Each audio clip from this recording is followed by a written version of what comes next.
Assalamualaikum warahmatullahi wabarakatuh. Selamat pagi anak-anak kuat SMK Negeri 1 Surabaya. Berjumpa kembali dengan Ibu Vina dalam pembelajaran Bahasa Indonesia.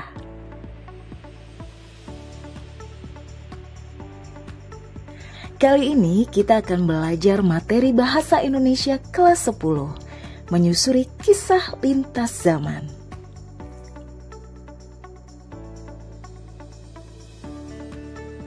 Apakah kalian pernah membaca cerita tentang Hang Tua atau Bayan Budiman? Kedua cerita tersebut merupakan contoh hikayat.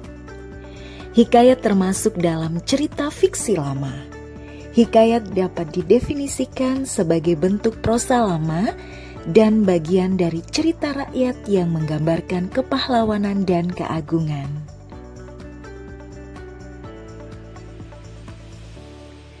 Hikayat bersifat rekaan, mengandung unsur-unsur kesejahteraan, keagamaan, riwayat hidup, atau biografi seorang tokoh. Pada umumnya, hikayat mengisahkan tentang kehidupan dari kaum bangsawan, keluarga istana, atau orang-orang yang memiliki kehebatan tertentu.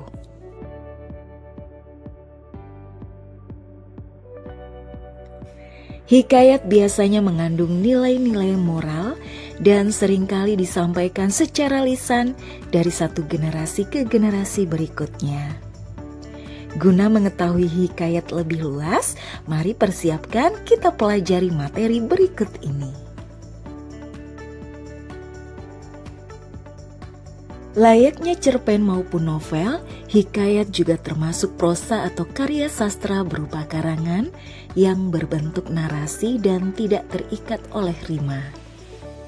Melalui hikayat, kalian dapat memetik nilai-nilai kehidupan agar dapat menjadi pribadi yang lebih baik dan bijaksana. Contohnya, kisah Mahabharata mengandung pesan agar umat manusia senantiasa berbuat dan berkata jujur, setia, bertanggung jawab, ikhlas, serta menggali potensi yang ada dalam diri masing-masing. Mengidentifikasi ide dan makna kata dalam teks hikayat.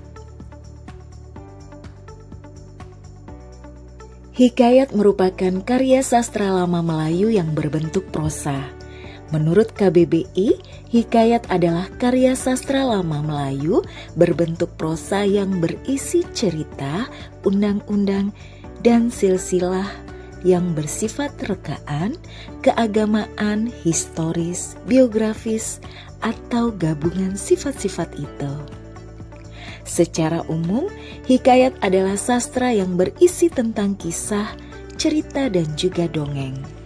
Hikayat dibaca untuk pelipur lara, membangkitkan semangat juang, atau sekadar meramaikan pesta. Hikayat dapat menghibur pembacanya karena biasanya berakhir bahagia dan dimenangkan oleh tokoh yang baik. Hikayat biasanya diawali dengan pembukaan yang panjang, kemudian menceritakan kisah-kisah yang terkait dengan tokoh heroik atau romantis. Tokoh dalam hikayat seringkali dipandang sebagai simbol dari kebaikan atau keburukan. Cerita yang disampaikan seringkali diambil dari sejarah atau legenda masyarakat. Menganalisis karakterisasi, plot, dan nilai pada hikayat dan cerpen. Hikayat adalah jenis karya sastra lama, sedangkan cerpen adalah karya sastra baru. Keduanya merupakan karya sastra berbentuk prosa. Selain perbedaan rentang waktu untuk penulisan kedua jenis karya sastra tersebut, perbedaan juga dapat ditemui pada karakteristik tokoh dan alur cerita atau plot yang digunakan. Mari kita bahas satu persatu.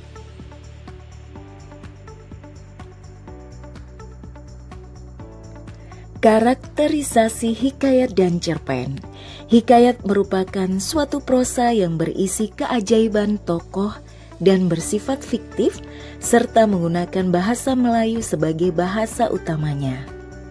Hikayat yang dibuat pada masa kerajaan tidak dapat lepas dari nuansa istana, baik pada tokoh maupun latar ceritanya. Tokoh adalah pelaku yang diceritakan dalam hikayat. Tokoh pada hikayat cenderung sama, yaitu orang hebat, raja, atau orang-orang di sekitar lingkungan kerajaan. Tokoh-tokoh tersebut diceritakan memiliki kesaktian dan dapat melakukan hal-hal di luar nalar. Bahkan ada beberapa tokoh berupa dewa atau penghuni kayangan. Penokohan atau sifat tokoh dalam hikayat biasanya monoton atau tidak berubah dari awal hingga akhir cerita. Dengan demikian, tokoh yang bersifat baik akan bersikap baik dari awal sampai akhir cerita. Begitupun sebaliknya. Sementara itu, tokoh dan penokohan dalam cerpen lebih bervariasi daripada hikayat. Tokoh ini biasanya disesuaikan dengan perkembangan zaman.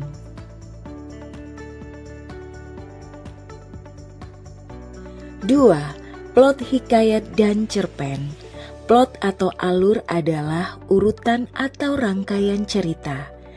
Berdasarkan waktunya, alur dibedakan menjadi alur progresif atau maju, alur flashback atau mundur, dan alur campuran.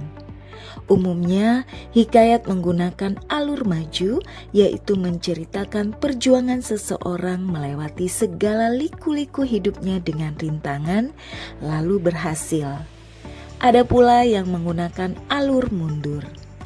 Alur dalam hikayat lebih kompleks daripada cerpen. Hal ini disebabkan hikayat berupa prosa panjang.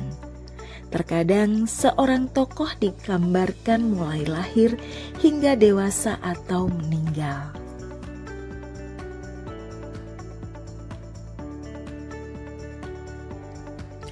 Adapun cerpen biasanya menggunakan alur maju, mundur maupun campuran. Karena cerpen merupakan cerita pendek yang habis dibaca dalam sekali duduk, maka alur yang diangkat hanya alur tunggal. Tidak ada pelebaran konflik kepada tokoh-tokoh lain selain tokoh utama. Penggunaan sudut pandang dalam hikayat dan cerpen juga berbeda. Hikayat menggunakan sudut pandang orang ketiga, yaitu pengarang sebagai pencerita dan tidak terlibat dalam cerita.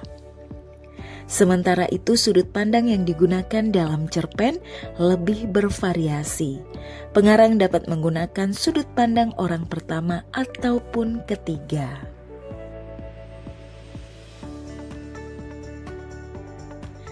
3. Nilai-nilai dalam hikayat dan cerpen. Hikayat dan cerpen mengandung berbagai macam nilai yang bermanfaat bagi kehidupan.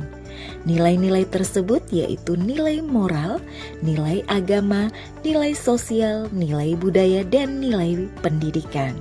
Mari kita bahas satu persatu. Yang pertama, nilai moral. Nilai moral merupakan nilai yang berkaitan dengan akhlak atau sikap baik dan buruk manusia. Hikayat dan cerpen banyak mengandung nilai moral yang dapat dijadikan cerminan untuk bersikap dalam kehidupan sehari-hari. 2. Nilai agama. Nilai agama merupakan nilai yang berkaitan dengan kepercayaan tokoh akan keberadaan Tuhan. Hikayat banyak mengajarkan nilai-nilai keagamaan yang dapat diterapkan dalam kehidupan untuk mempertebal iman.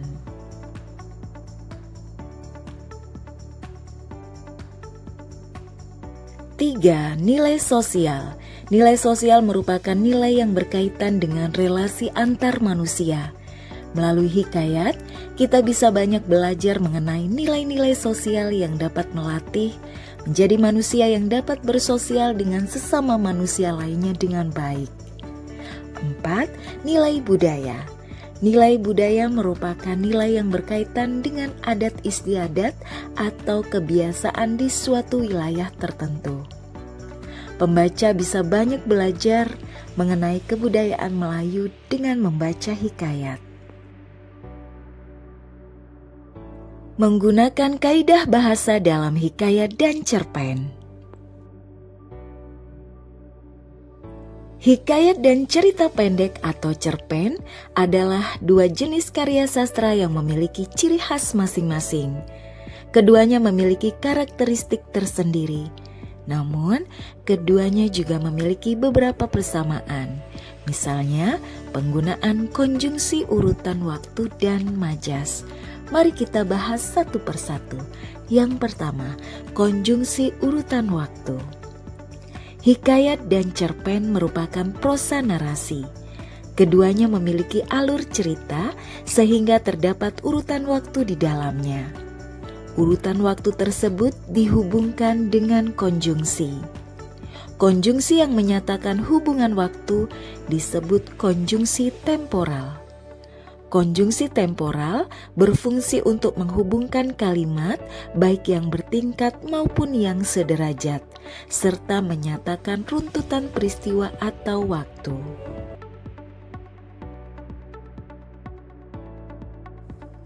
Konjungsi urutan waktu yang sering digunakan dalam cerpen antara lain seperti berikut ini.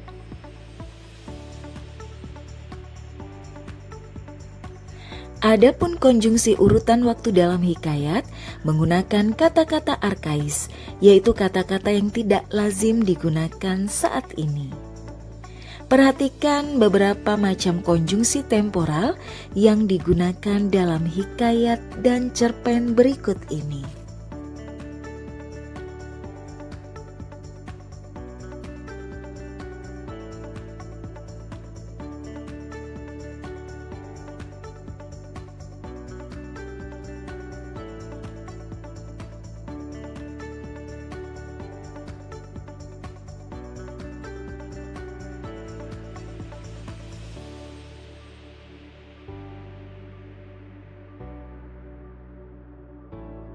Dua, majas.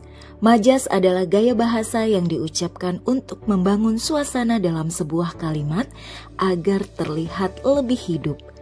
Majas sering digunakan pada karya sastra seperti novel, cerpen, hikayat, atau puisi. Meski begitu, ada pula yang menggunakan dalam percakapan sehari-hari. Majas biasanya bersifat tidak sebenarnya alias kiasan atau konotasi. Majas digunakan untuk menambahkan keindahan cara penyampaian cerita. Beberapa majas yang sering digunakan baik dalam hikayat maupun cerpen sebagai berikut. Yang pertama, antonomasia.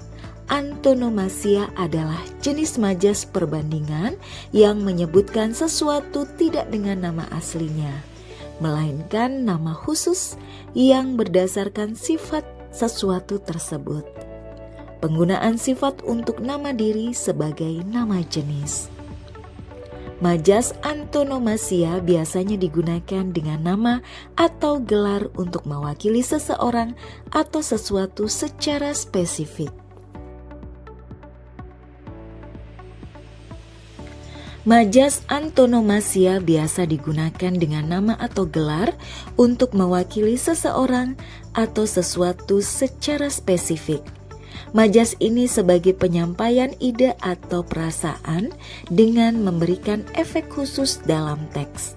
Perhatikan contoh majas antonomasia berikut ini.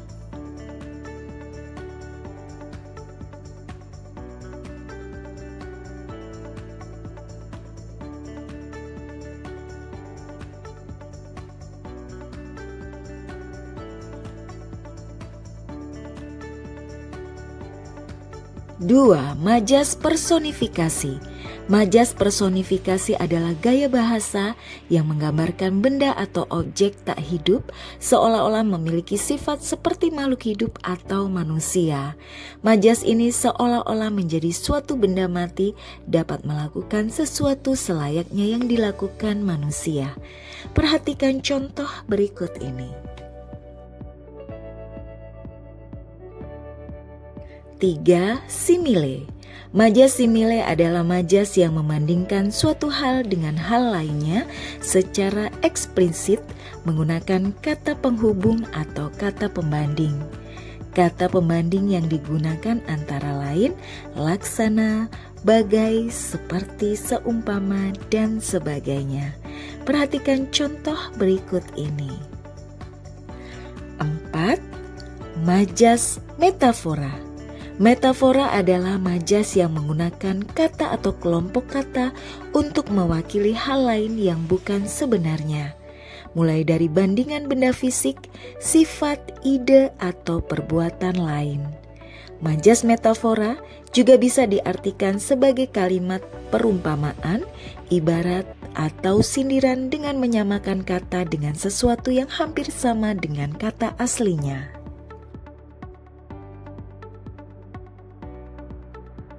5. Hiperbola. Hiperbola adalah gaya bahasa yang mengandung pernyataan dengan cara melebih-lebihkan sesuatu dari yang sebenarnya. Kalimat yang menggunakan majas hiperbola biasanya digunakan untuk membandingkan sesuatu dengan kata-kata yang berlebihan atau menyangatkan. Penggunaan majas hiperbola juga terdengar tidak masuk akal. Perhatikan contoh berikut ini.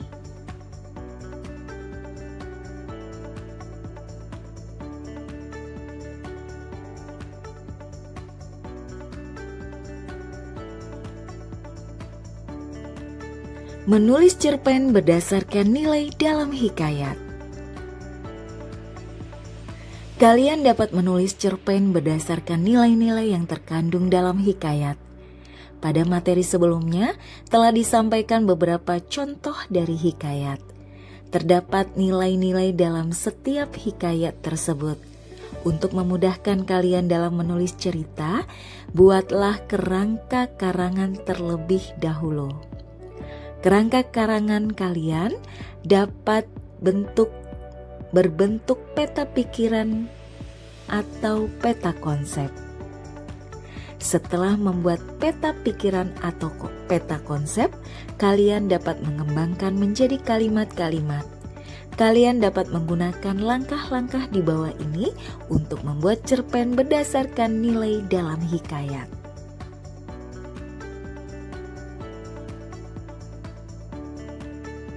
1.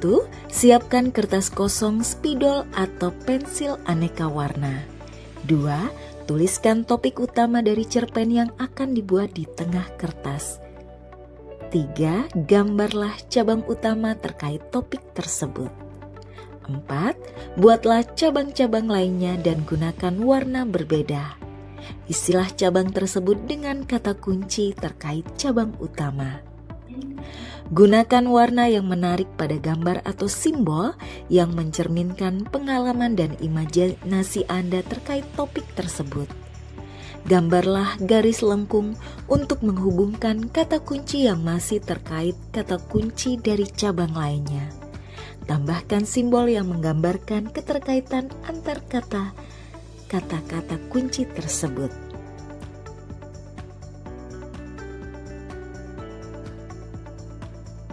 Perhatikan kembali kelengkapan pengalaman dan imajinasi Anda. Apakah semuanya sudah tersampaikan? Jika sudah lengkap, nomorilah kata-kata kunci sesuai urutan yang akan disusun di dalam cerpen. Coretlah kata-kata kunci yang dianggap tidak penting untuk dikembangkan. Kembangkan kata-kata kunci tersebut menjadi sebuah cerpen yang utuh. Kalian juga dapat menambahkan peristiwa dan imajinasi lain di luar kerangka yang tersedia. Asalkan tidak mengganggu topik utama yang telah dibangun sebelumnya. Lakukan penilaian terhadap cerpen yang telah kalian tulis.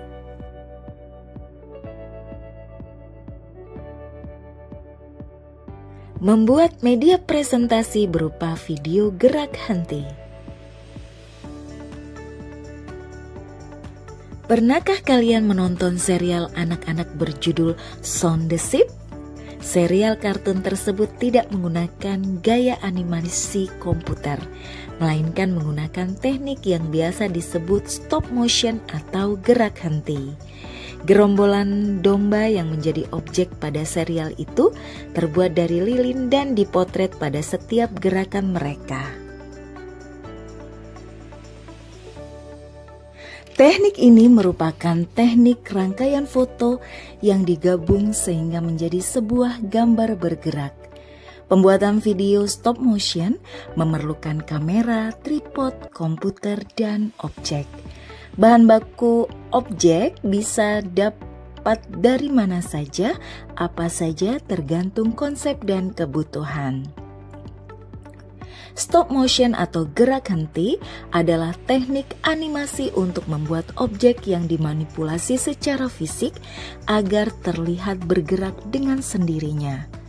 Objek tersebut digerakkan sedikit demi sedikit di setiap frame yang akan difoto sehingga menciptakan ilusi pergerakan saat serangkaian frame tersebut dimainkan secara berurutan dan berkelanjutan.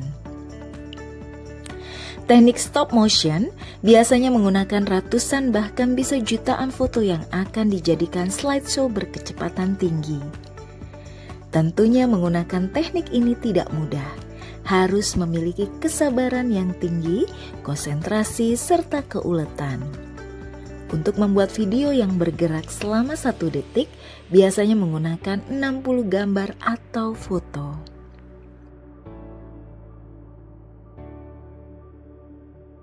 Kalian juga dapat membuat video gerak henti dengan mengikuti langkah-langkah berikut ini. 1. Buatlah papan cerita atau storyboard sederhana dengan membuat alur kejadian yang akan difoto dan narasi yang akan direkam untuk setiap adegannya. 2. Siapkanlah objek yang akan difoto. Kalian dapat menggunakan gambar, potongan huruf atau boneka. 3. Siapkanlah kamera yang akan digunakan untuk mengambil gambar. Kalian dapat menggunakan kamera di telepon pintar atau kamera lainnya. 4. Foto satu persatu adegan. Buatlah dengan transisi agar gerakan pada video lebih halus. Rekamlah narasi video menggunakan alat perekam di telepon pintar kalian. Rangkailah satu persatu foto yang telah diambil sehingga menjadi cerita yang utuh. Buatlah menggunakan aplikasi pengolah video yang kalian miliki, baik di telepon pintar maupun di komputer. Tambahkan rekaman suara kalian, cocokkan antara suara narasi dan adegan.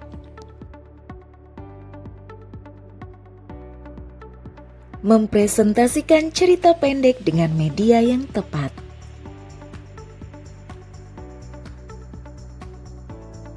Cerita pendek dapat dipresentasikan menggunakan video gerak genti yang telah kalian buat. Poin penting dalam menyampaikan presentasi adalah apakah materi presentasi tersebut bisa menarik perhatian audiens atau tidak. Presentasi adalah suatu kegiatan di mana kita berbicara di hadapan banyak orang. Efektif tidaknya sebuah presentasi sangat ditentukan oleh kemampuan presenter untuk menyampaikan kepada para audiens. Tentu saja setiap presenter memiliki gayanya masing-masing yang bisa mempengaruhi cara presentasi yang baik dan benar. Selain itu, tema presentasi juga bisa menjadi hal yang harus diperhatikan. Supaya presentasi dapat berjalan dengan baik dan efektif, berikut ini sistematika penyajian cerita lisan. Silakan dibaca dengan seksama.